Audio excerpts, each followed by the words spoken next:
ગુજરાતમાં સ્થાનિક સ્વરાજના ચૂંટણી સમયે ભારતીય જનતા પાર્ટીના ઉમેદવારો હવે આમ આદમી પાર્ટીના ઉમેદવારોને ખરીદવાની કોશિશ કરી રહ્યા છે એવા ઘણા બધા સમાચારો સામે આવ્યા છે। પણ હવે આ સમગ્ર મામલે મોટો ખુલાસો કર્યો છે સુરતના આમ આદમી પાર્ટીના નેતા પાયલ સાકરિયાએ। સમગ્ર મામલો શું છે, પાયલ સાકરિયાએ બીજા કયા ગંભીર આક્ષેપો મૂક્યા છે, એ દરેક વિષયને લઈને વિગતે વાત કરીએ। નમસ્કાર, હું હંસિની અને તમે જોઈ રહ્યા છો નિર્ભય ન્યૂઝ।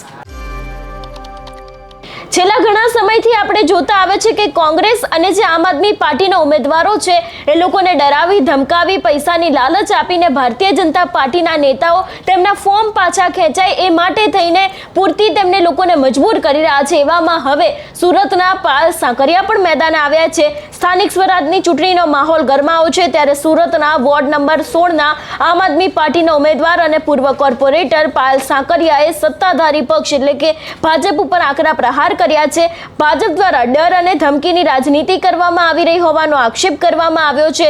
પાયલ સાકરિયાએ એવું પણ કહ્યું છે કે 2021 થી અત્યાર સુધીમાં અમે લોકોની વચ્ચે રહીને સેવા કરી છે, જવાબદારી નિભાવીને કરોડોના કામો કરાવ્યા છે, જે કામો ભાજપ શાસનમાં રહીને પણ 30 વર્ષ સુધીમાં કર્યા નથી એ અમે વિપક્ષમાં રહીને 5 વર્ષમાં કર્યા છે। આ વિકાસ જોઈને હવે ભાજપના પેટમાં તેલ રેડાયું છે।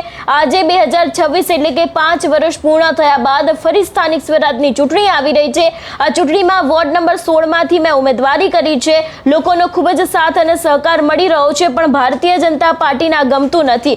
એટલું જ નહીં, એમના દ્વારા એવા પણ આક્ષેપો મૂકવામાં આવ્યા છે કે ચૂંટણીમાં લોકો તમને જવાબ આપશે, આટલાથી શાંત નહીં થાવ। જે પણ જગ્યા ઉપર લોકો તમને કાર્યાલય માટેની જગ્યા આપી રહ્યા છે, આ કાર્યાલયની જગ્યા પર તમે કરો અને તો એમને પણ તમારા માણસો ધમકાવે છે, માટે પહોંચી જાય છે। જો કાર્યાલય માટે આમ આદમી પાર્ટી વાળાને જગ્યા આપી તો તમારી જગ્યા તોડી નાખીશું, તમારી દુકાન તોડી નાખીશું, તમારું બાંધકામ નહીં થવા દઈએ, તમારા ધંધા રોજગાર ભાંગી નાખીશું, આવી પણ ધમકી ભાજપના લોકો દ્વારા આપવામાં આવી રહી છે। એવા પણ આક્ષેપો પાયલ સાકરિયાએ કર્યા છે। વધુમાં આ વિષયને લઈને તેમને શું કહ્યું તે સાંભળીએ।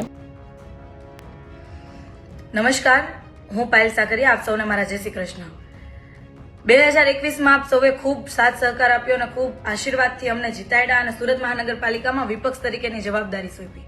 5 વર્ષ દરમિયાન અમે સતત લોકોની સેવામાં અવિરત રહ્યા, સતત લોકોના વિશ્વાસ ઉપર ખરા ઉતરવાના પ્રયાસ કર્યા। આજે 2026 એટલે કે 5 વર્ષ પૂર્ણ થયા બાદ ફરી વખત સ્થાનિક સ્વરાજની ચૂંટણી છે અને આ ચૂંટણીમાં વોર્ડ નંબર 16 માંથી મેં ઉમેદવારી કરી છે।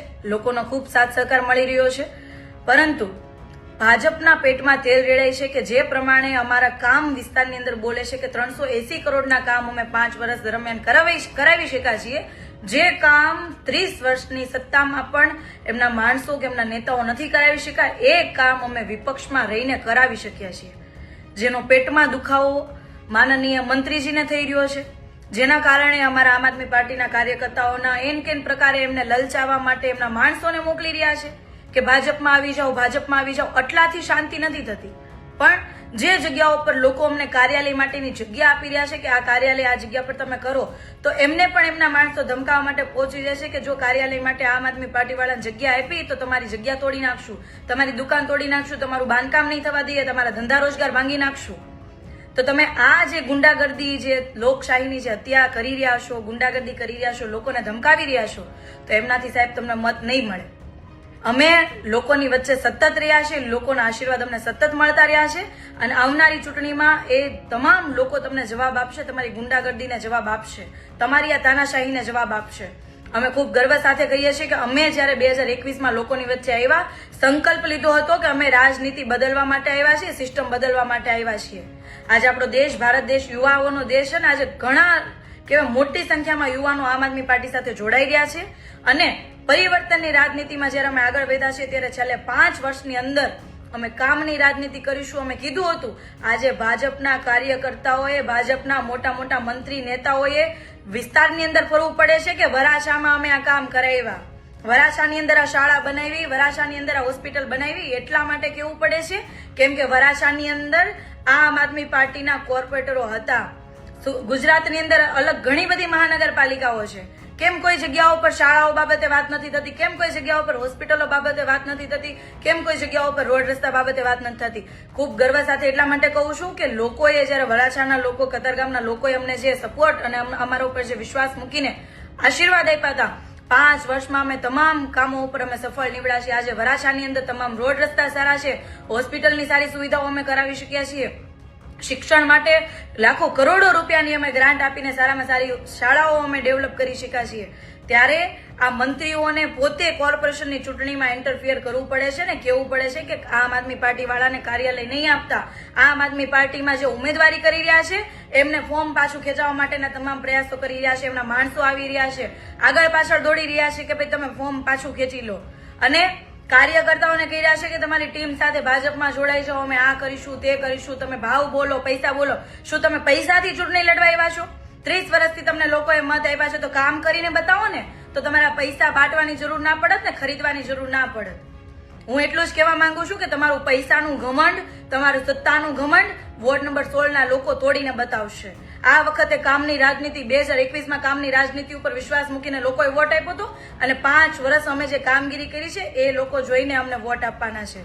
લોકો અમને આશીર્વાદ આપવાના. તમે કાર્યાલય માટે જગ્યા નહીં આપવા દો, લોકોને ધમકાવશો, પણ અમે લોકોના ઘર ઘર સુધી છીએ. ઘર ઘરે લોકો અમને ઓળખે છે, લોકો અમને આશીર્વાદ આપે છે. તમે એમાં કઈ રીતના અટકાવી શકશો? આ લોકશાહી ચાલી રહી છે સાહેબ. ક્યારે તમારી સત્તાનો પાયો ડગમગી જશે ને ક્યારે તમે ખુરશીની નીચે આવી જશો ખબર નહીં પડે. એટલે બસ એટલી જ વિનંતી છે, કર્મ સારા કરો, લોકોના કામ કરો. એટલે તમારે છે ને આમ આદમી પાર્ટીના કાર્યકર્તાઓને ખરીદવાની જરૂર નહીં પડે અને કાર્યાલયો માટે લોકોને ધમકાવવાની જરૂર નહીં પડે. જય હિન્દ, જય ભારત. ગઈકાલે આ સમગ્ર મામલે કોંગ્રેસના અમિત ચાવડા ગાંધીનગર ચૂંટણી પંચ ખાતે પહોંચ્યા હતા. તેમના દ્વારા સમગ્ર મામલે રજૂઆત કરવામાં આવી હતી અને હવે એક બાદ એક આમ આદમી પાર્ટીના નેતાઓ પણ મેદાને આવી રહ્યા છે. જે આપના ઉમેદવાર હોય છે એ લોકોને ડરાવવામાં આવે છે, ધમકાવવામાં આવે છે, એવા આક્ષેપો કરવામાં આવે છે. ગઈકાલે પણ આપણે જોયું હતું કે એક ઓડિયો ક્લિપ છે તે વાયરલ કરવામાં આવી હતી કે જેમાં પૈસાની લેતી દેતીની વાત થતી હતી. ઉમેદવાર છે એને પોતાનું ફોર્મ પાછું ખેંચવા માટે થઈને ક્યાંક ને ક્યાંક બળજબરી કરવામાં આવતા હતા, મજબૂરી કરવામાં આવતી હતી. પણ હવે ક્યાંક ને ક્યાંક જે રીતે પાલ સાકરિયા મેદાને આવ્યા છે તેમના દ્વારા સમગ્ર મામલે એક મોટો જ ખુલાસો કરવામાં આવ્યો છે. જોવાનું રહેશે કે આ વાતનો જવાબ હવે ભારતીય જનતા પાર્ટી આપશે કે કેમ. આ સમગ્ર વિષયને લઈને તમારો શું અભિપ્રાય છે અમને કમેન્ટ કરીને ચોક્કસથી જણાવજો. તેની સાથે અમારી ચેનલ નિર્ભય ન્યૂઝને લાઇક, શેર અને સબસ્ક્રાઇબ કરવાનું ભૂલશો નહીં. નમસ્કાર.